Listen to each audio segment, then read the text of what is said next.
Hey everybody, I'm Geno Reynolds from The Real Opinion. Today on The Real Opinion, we're going to be talking about the decades of the 60s and the 70s. One film deals with Dr. Martin Luther King Jr.'s fight for civil rights in the 60s. The other follows a hippie private detective on a case that may be too big for him in 1970. Here are a couple quick movie reviews for two films that you may want to consider, or maybe not consider checking out.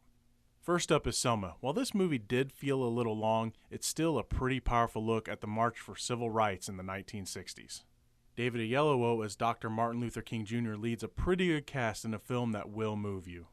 I do like that they didn't portray Dr. King as an infallible person. We witnessed the struggles that he faced at this time, both with the movement and his personal life. This film is about keeping strong in the darkest of times, no matter the odds or how tired you are from the fight. I also really like Tom Wilkinson as President Lyndon B. Johnson. You get to see his character change as the film goes on. Others were pretty good in minor roles as well. Giovanni Ribisi, Common, Dylan Baker, Wendell Pierce, Tim Roth, Cuba Gooding Jr., even Oprah Winfrey and others have small roles that were not wasted. I would have liked to see more from Dylan Baker as J. Edgar Hoover and Tim Roth as Georgia Governor George Wallace, but this is a minor complaint. I also would have liked to know what happened to more of the characters during the "here's what happened after" text at the end of the film. All in all, it's still a pretty powerful movie. Next up is Inherent Vice. Now, I was born in 1978, so I never really experienced the 70s, nor have I ever been stoned out of my mind, or at all for that matter, but I imagine that this movie might represent what it would have been like.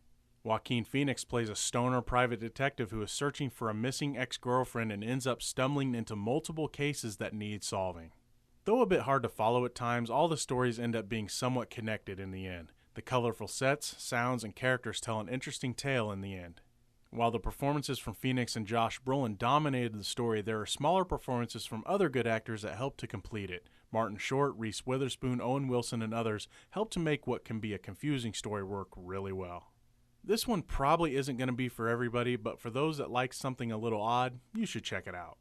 And there you have it, a couple movies that cover two interesting decades. But remember, it's only just one guy's opinion. I'm Geno Reynolds from The Real Opinion. Until next time.